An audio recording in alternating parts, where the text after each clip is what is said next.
5 ans après son acquisition, la restauration de l'îlot de l'hôtel Guélon prend forme.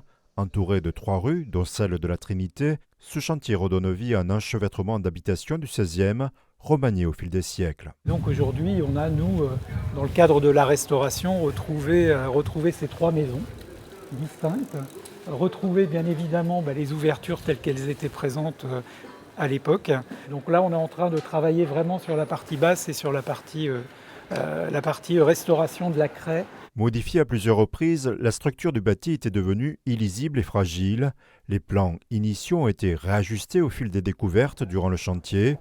Prévu dès le départ du projet de la restauration, l'hôtel de Guélon a retrouvé sa cour intérieure, autrefois couverte. Ici, c'était du lino, galerie d'art, c'était à squatter après, c'était un peu tout et n'importe quoi. Mais n'existait pas cette coursive. Cette coursive, elle a été créée parce que l'immeuble il a été divisé en 18 logements et qu'il fallait créer une jonction entre les parties, les appartements. Cet îlot a été étayé durant plusieurs années car il menaçait de s'effondrer. À terme, 18 logements conventionnés allant du T2 au T4 seront proposés à la location. D'un coût global de plus de 4 millions d'euros, sa réalisation a été rendue possible grâce à la loi Malraux. La volonté de la ville, c'est de faire en sorte que le centre-ville ne soit pas un musée, soit pas simplement un centre commercial ou une zone de restauration, une bar. On veut qu'il y ait des habitants. Le centre-ville, le secteur sauvegardé, il est très grand, il fait 150 hectares, c'est un des plus grands de France. Donc on veut bien évidemment avoir des habitants dans le centre-ville, à des loyers qui soient raisonnables. La rentabilité n'est pas immédiate. C'est pour ça qu'aussi il y a des dispositifs fiscaux du type Malraux. Une façade pan de bois comme ceci, avec les menuiseries au mètre carré, va vous revenir à 800 € hors taxe du mètre carré. Par pain enduit, va vous revenir à 200 €. On a quand même 30% d'abattement fiscal quand on fait une restauration Malraux. Si vous n'avez pas de la défiscalisation, vous les cœurs de ville, ce bâtiment il sera encore comme il était il y a 5 ans. Ce chantier a débuté lors de la période Covid. Selon le propriétaire, cela a fortement ralenti sa réalisation. Ensuite, l'après-Covid, les entreprises ont eu du mal à répondre à toutes ces commandes. Même jusqu'en 2023, jusqu'à l'année dernière, la guerre en Ukraine, l'augmentation de l'énergie, la réhausse des matériaux, etc. C'est vraiment, on a eu beaucoup de choses en très peu de temps. Chaque année, la ville de Troyes consacre 1 million d'euros à l'accompagnement de projets de restauration. En 30 ans, près de 1000 habitations ont été restaurées, dont une trentaine par Frédéric Beaufin.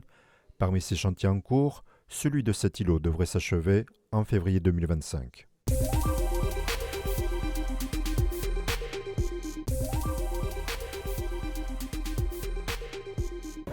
Est-ce que vous pensez aller voter le 9 juin 2024 ? Un Français sur 2 ne vote pas aux élections européennes. Le scrutin, pourtant important, est-il assez connu ? En parlant, on s'est rendu compte que on avait quand même pas du tout informés en fait, parce que juste on savait pas. Déjà on savait pas quand c'était. On savait même pas, je pense qu'il y avait les élections qui arrivaient. Je connaissais vraiment rien, aucune élection, ni rien du tout. Le temps d'un café et de quelques questions. À votre avis, que faudrait-il enseigner dans toutes les écoles d'Europe ? Le Parlement européen a sondé l'intérêt et les connaissances des citoyens dans plusieurs villes.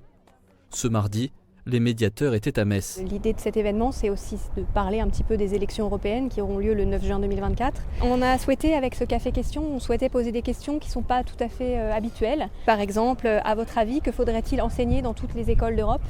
Voilà, ça permet en fait ce genre de questions de lancer une discussion, de réfléchir, de se poser. Le café éphémère sur le thème de l'Europe espère inciter à se rendre dans les urnes le 9 juin prochain. Déçu de tout ce qui va être politique.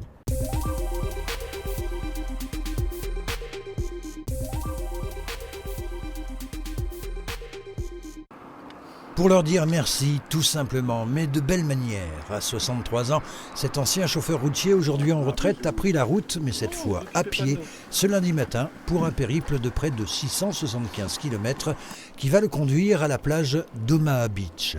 Un seul objectif pour Gérard Anthony, saluer la mémoire des Américains qui, le 6 juin 1944, ont débarqué, souvent au prix de leur vie, sur la plage normande pour libérer la France.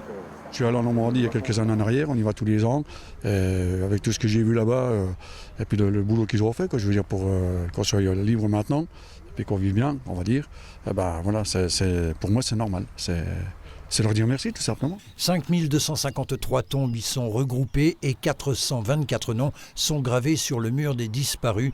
C'est donc tout naturellement et symboliquement du cimetière américain du Kekman de Dinosé que Gérard Orny est parti, Rangers au pied. Il espère arriver avant le début des cérémonies marquant le 80e anniversaire du D-Day. Ça fait 1 an que je m'entraîne depuis le mois d'avril l'année dernière exactement. Voilà, une moyenne de 15-20 bandes par jour. J'ai une fierté de le faire, sincèrement, ça me tient à cœur.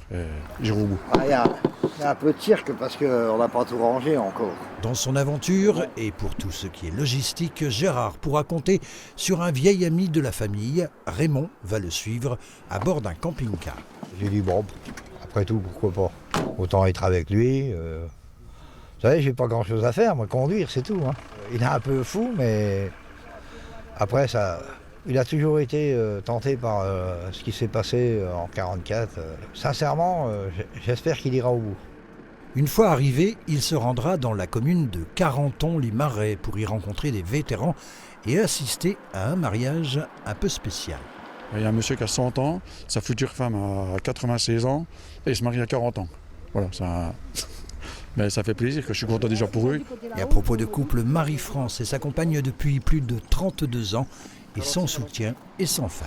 C'est un sacré périple, mais bon, il a de la ressource quand même sous le capot. On peut le dire. On confirme ? Non. Il y aura certainement des jours plus longs que d'autres, mais Gérard Orny en a sous la semelle et plus d'1 mois pour parvenir à Omaha Beach.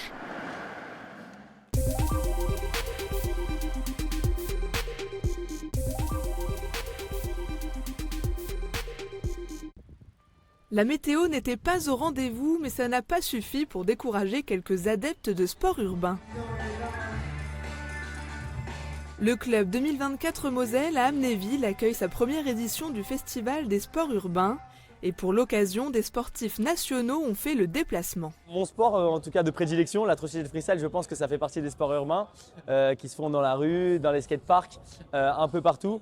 Et ça fait plaisir parce que depuis plusieurs années, on a de plus en plus de grosses infrastructures. J'ai été recruté au Pôle France, qui se situe à Montpellier, chez moi. C'est là où j'ai commencé vraiment à progresser, à évoluer dans le sport, à faire des compétitions. Des demi-finales lors des championnats du monde, Coupe du Monde. Forcément, la musique est de mise.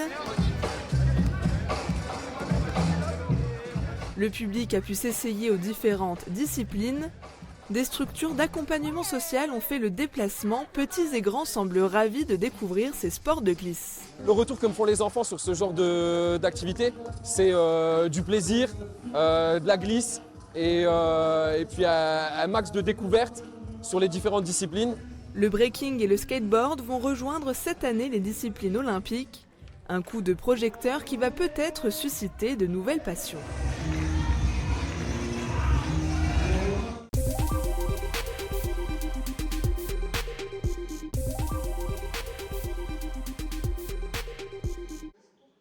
Attentives, les 15 candidates écoutent le dernier briefing avant leur première séance photo. Un peu plus tôt dans la matinée, elles ont été mesurées, questionnées sur leur motivation, le début d'un long parcours qui les amènera au concours Miss Aube, Miss Champagne-Ardenne et peut-être jusqu'à la cérémonie Miss France. Aujourd'hui, c'est la pleine effervescence parce qu'on est en train de faire connaissance avec la nouvelle promotion Miss Aube 2024. On a retenu donc du coup 15 candidates aujourd'hui. On va commencer, donc ça va être leur première pour certaines, ça va être leur première expérience de shooting photo, donc avec une mise en beauté avec notre équipe. Gérer son image, défiler sur un podium, poser devant un photographe, s'adresser à un auditoire. Devenir Miss, ça ne s'improvise pas. Noix du titre, Miss Champagne-Ardenne 2023 était à leur place l'année dernière. Sa présence et ses conseils rassurent. Je suis un peu leur grande sœur. C'est vrai que je suis passée par là avant elle. Moi, j'ai été dans la Marne. Du coup, j'avais le casting de Marne, après l'élection de Miss Marne et après Miss Champagne-Ardenne. Le premier conseil, c'est de rester naturelle et de rester elle-même parce qu'on veut vraiment des filles qui jouent pas de rôle spécial pour nous plaire. Je suis très contente, c'était vraiment stressant au début, mais ils nous mettent à l'aise et c'est bien. Je me suis présentée, c'est pour surmonter ma timidité. Et puis c'était aussi un rêve d'enfant. Et puis c'est vrai que comme j'étais un petit peu garçon manqué quand j'étais plus petite, c'est aussi pour me prouver à moi-même que je peux réussir dans le concours de beauté. Sonia vit-elle aussi son rêve de petite fille ? 36 ans et mère de 4 enfants, son profil est atypique, mais il pourrait bien faire sa force pour la suite du parcours. C'est un rêve de petite fille et puis ça fait très très longtemps que j'avais l'envie de postuler à un tel événement. Et maintenant qu'il n'y a plus de critères au niveau des sélections, je me suis dit let's go. Tatouage ou limite d'âge, depuis 2022, les règles du célèbre concours de beauté ont évolué. Seule persiste la taille minimum d'1,70 m. Parmi les autres critères évalués lors du casting, l'éloquence et la culture générale. Elles ont passé un test de connaissance générale tout à l'heure, un test qui se déroule en 4 parties. Il y a le monde des Miss, le département, l'international, on va dire, la culture générale au sens large. Donc en fait, une Miss, on lui demande aussi de pouvoir tenir une conversation avec le public qu'elle va rencontrer. On leur demande pas de tout savoir sur tout, mais au moins de se tenir au courant sur l'actualité, déjà en local, c'est très important. Les candidates ont rendez-vous le 28 juin pour la cérémonie de Miss Aube 2024. 4 Auboises se présenteront à Miss Champagne-Ardenne en octobre prochain.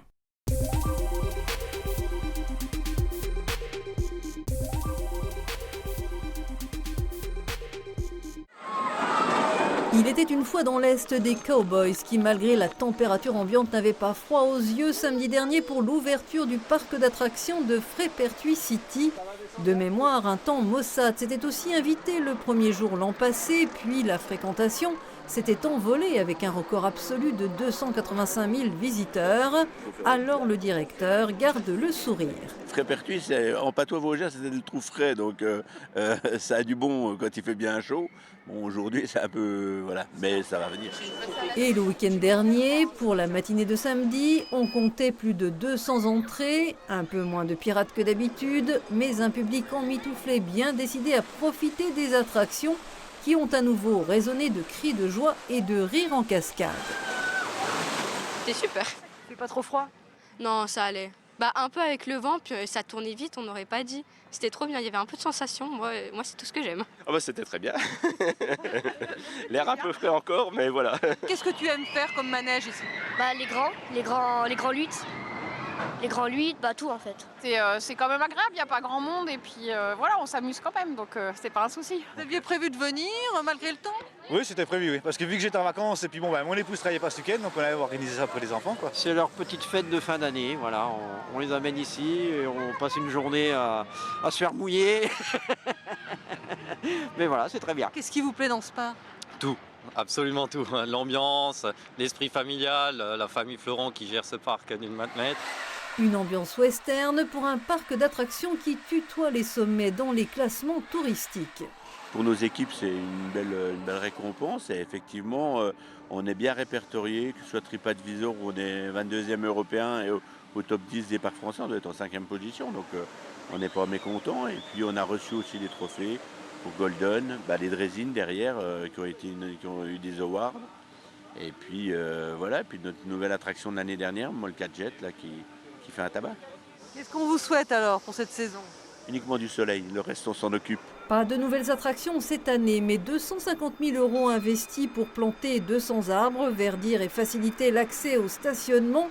Et malgré la fermeture à hauteur du village de Padoue de la RD 46, une cible à atteindre pour Frépertuis City, dépasser en 2024 la barre des 300 000 visiteurs.